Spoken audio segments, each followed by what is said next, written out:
Well, when we aren't out walking, which I do believe we've done at least 20 times now, what is it that we do day to day to get this message in front of a certain unique class of people that are here in New Hampshire these days?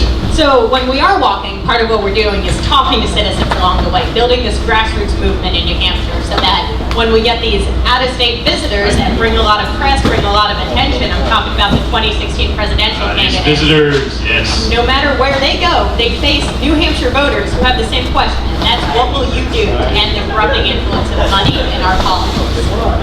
So we've been asking the question now, every presidential candidate, numerous times they've heard from us, we've heard from them. Hundreds of times. They're sick of us, I would say.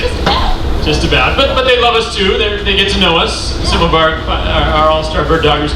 Well, speaking of bird dogging, I'm guessing there's a little bit of experience in this room, but we did want to start off this convention because it is not enough, especially on primary weekend, 4 days before the New Hampshire First of the Nation presidential primary. It is not enough to sit on our duffs and hear a bunch of speakers, although there will be some great speakers, I do believe.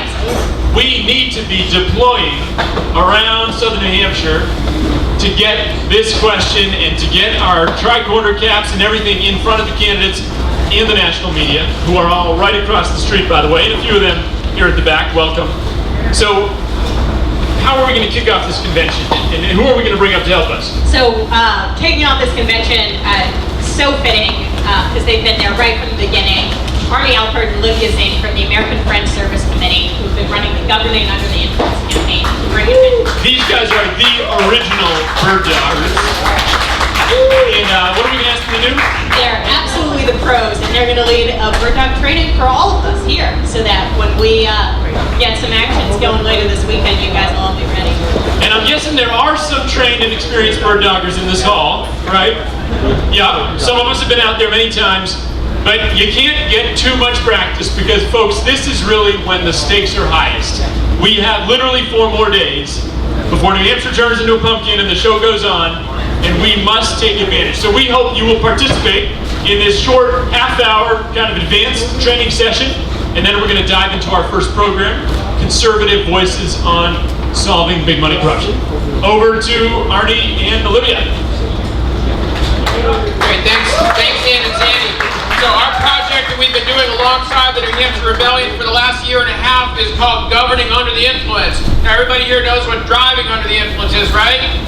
It's bad for public health, it's bad for public safety, and it is totally illegal. Governing under the influence, on the other hand, the influence of major corporations and very wealthy individuals is unfortunately, well, I guess you could say it's bad for democratic health, but it is totally legal. It is the system under which our government operates, and that's what we are trying to change by challenging the candidates to understand the consequences of this GUI system. And we've been doing that through bird dogging, through visibility with our banners, through educational programs, and through supporting groups like the New Hampshire Rebellion. So, Olivia, what do we got in store here? Well, I just want to thank, we got Kevin and Hector from the GUI campaign in Iowa, Eric and Ron. So we have a whole team here today. But this training is really interactive, and I want you all to stand up and come up, form 2 lines at the very front of the room like you're about to contra dance. Promise, no dancing. You can do it. Yeah, we don't change this system by sitting in your seats. Anyone in the back of the room, Art, please join us. Reporters are welcome to join us. People with yellow vests on are encouraged to join us. People with New Hampshire Rebellion name tags, everybody reach across so you know who your partner is.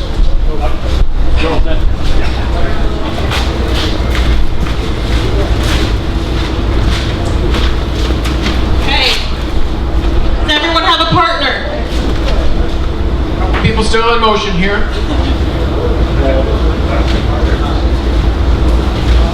Great. I'm going to ask those folks that are here in Diane's line and Kevin's line, Will, you are going to imagine for a moment that you are a reporter. So you can get your microphones out, get them ready. And the question the reporters are going to ask are, the New Hampshire primary is 4 days away. What's important to you? And those that are across you, you are yourselves. And you just need to answer the question from your heart. Reporters, feel free to follow up. 60 seconds and go.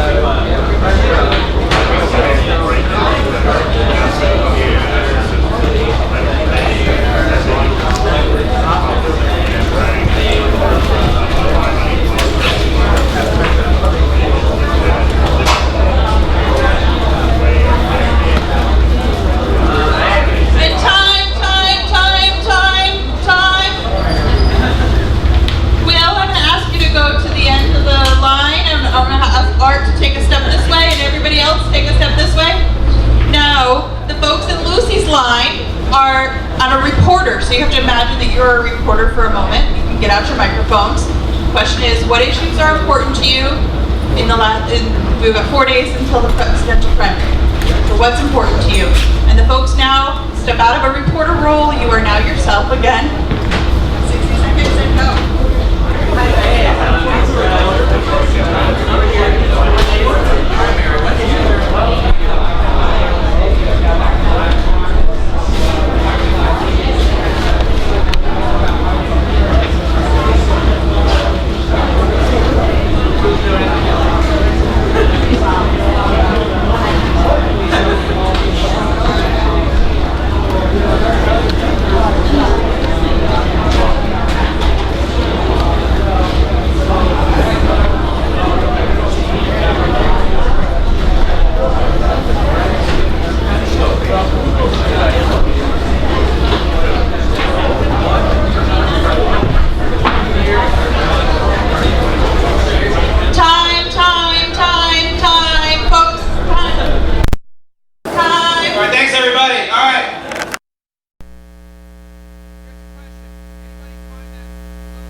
Think about when you were the reporter, all right? Think about who you interviewed.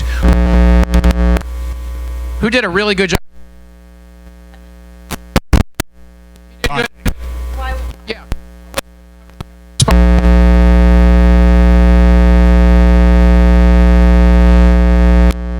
The battle over hearts versus money, or getting people better lives, and would be better if they did it differently. Great. So let me ask you again. Your name is Keith. Now again, I'm not so concerned about the content of the answer, but what about you feel it was a good answer? You the way Kevin expressed himself, that you thought was really good. Yeah, he wasn't too calm. He wasn't too hyper. Great. So being calm, reasonable. I know Kevin, and I bet you he was passionate too. Peter was passionate. Peter was. What else did Peter do well? Articulated clearly. Anybody else heard anybody be concise? Yeah.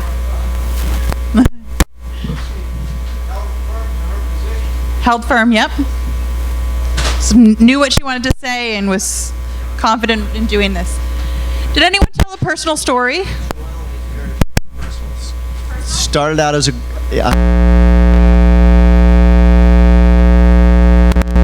So she made it her own. You know, she talked about, you know, this matters because she's a grandma. Right. So adding that personal voice is always really important. You know, I think one of the challenges on this money and politics issue is, in fact, this is not just an abstract concern.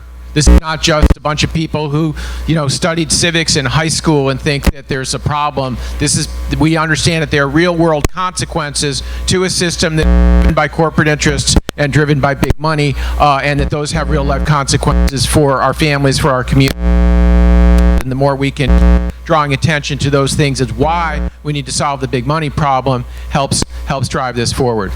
Great. All right. So folks want to have a seat, and please stay. Let me ask one more question. Did anybody get asked by a reporter who you're going to vote for?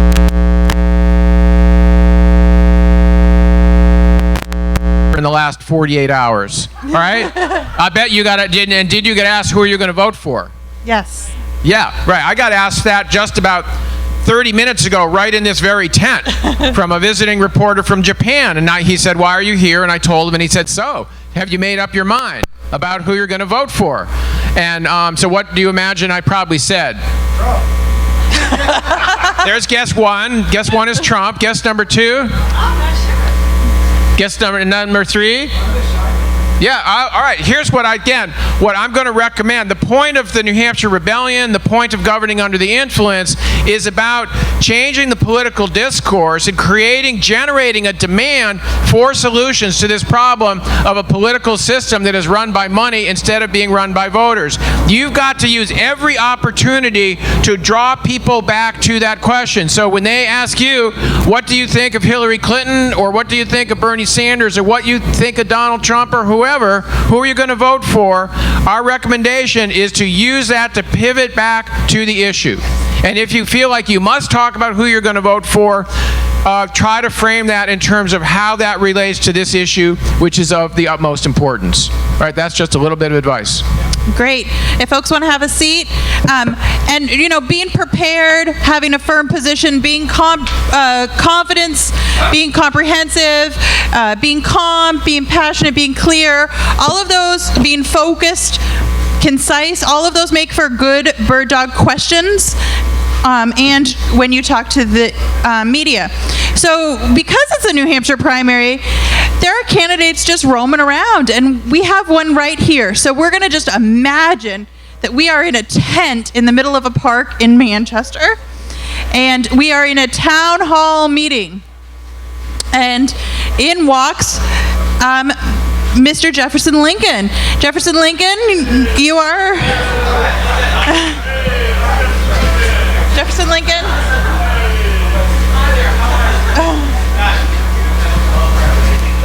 Jefferson Lincoln. Yes, hello. Thank you. Olivia? Is that your name? Gosh, Olivia, it's so good to see you again. I mean, how many times have we done this over the last times? I just love coming back to New Hampshire and being able to talk to people who care about democracy, because of course, this is a great country and it really takes all of us to get involved. I know you've got a big program going on today and a lot of other speakers coming through, so I want to be pretty brief, but I do want to take time to get a couple of your questions. So let me just, if you haven't met me yet, I want to just introduce myself. My name is Jefferson Lincoln. I grew up on a potato farm in Montana.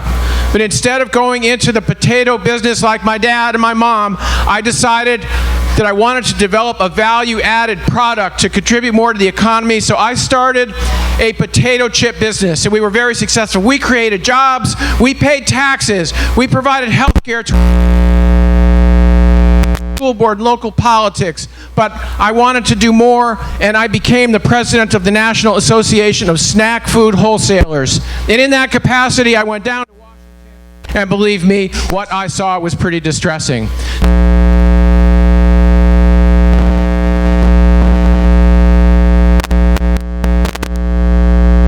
Really, when you think about it, it is when we get together as democratic people, as citizens, that is the value add what democracy is. To take a couple questions, if anybody. Olivia, can you walk around with the mic? Yep.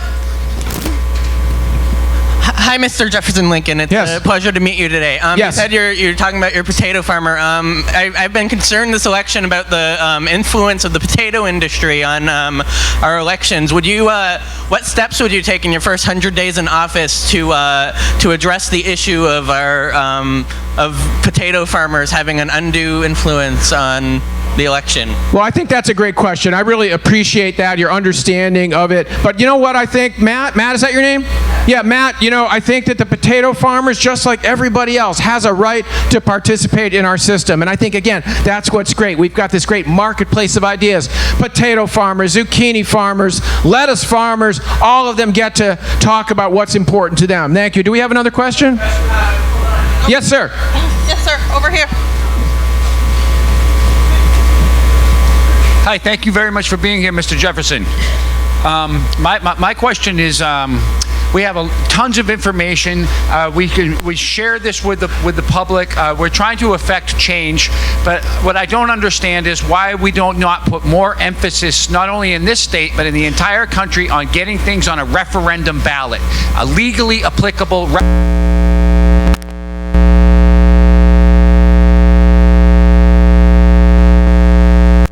People can make the change. A referendum ballots. Well, that's a great question, sir. And I think that's the idea.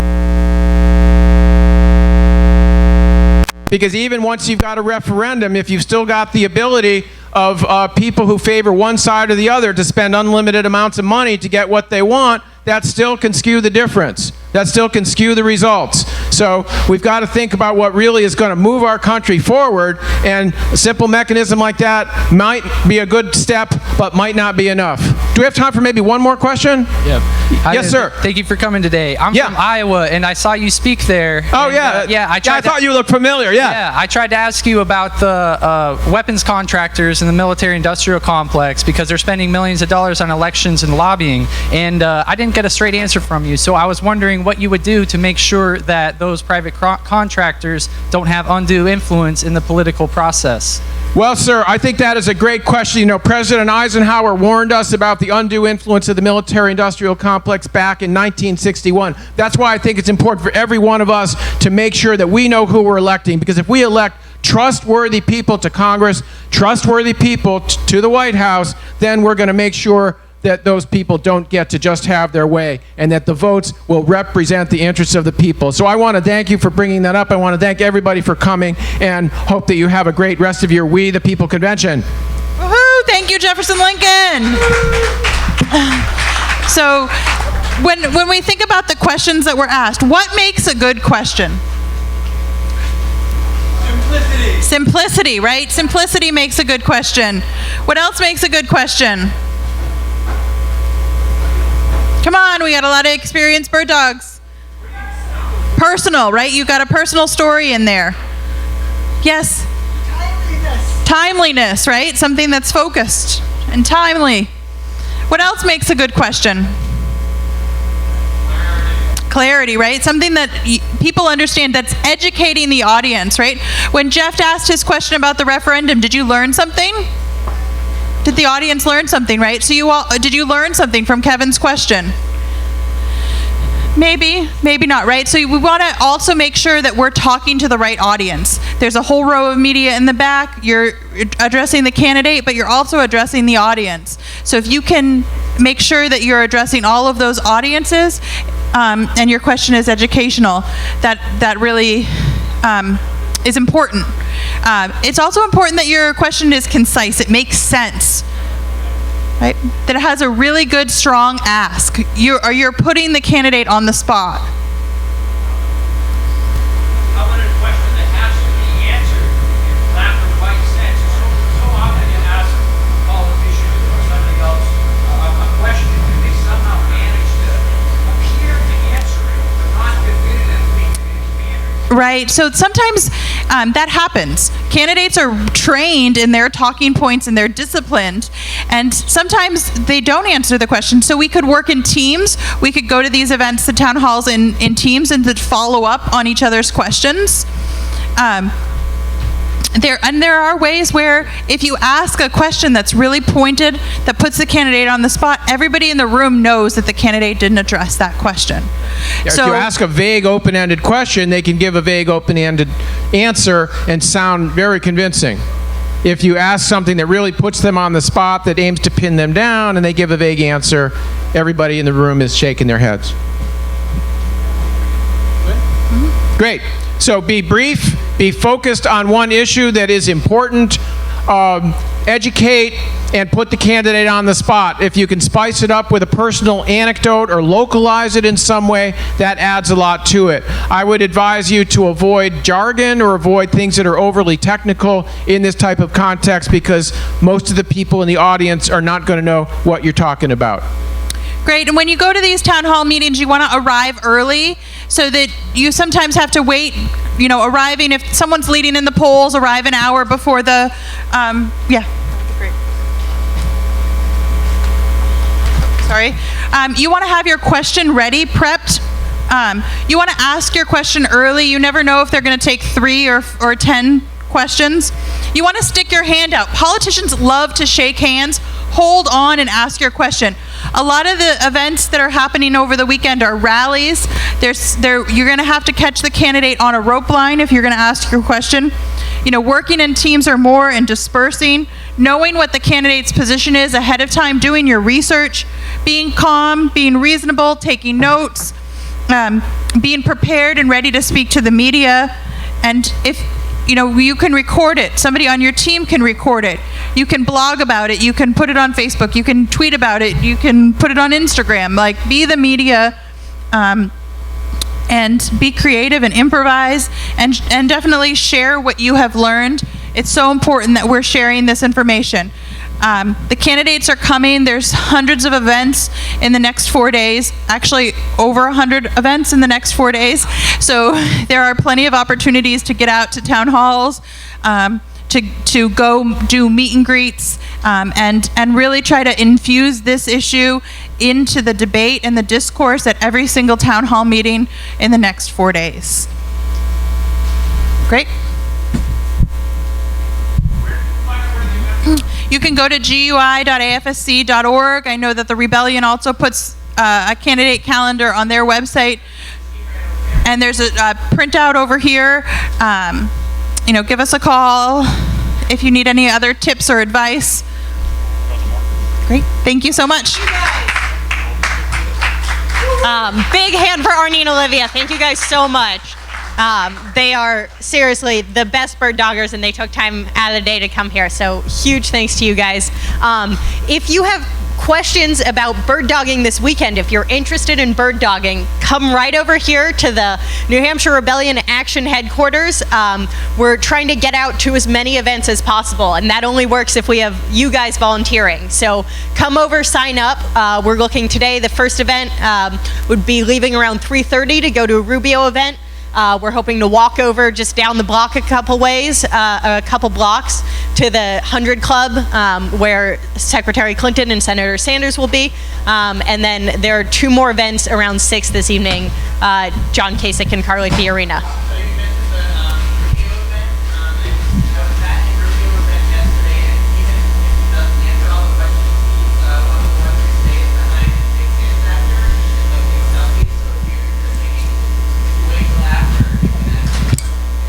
Awesome, thank you. So come over, sign up. All right, thank you, Zanny. Can we give one more round of applause to Olivia and Arnie? Not just for leading this training session, but for leading this bird dogging charge. And if anybody's ever been to the calendar of bird dogging events, there have been thousands over the last year. That is largely Olivia's doing. Thank you so much.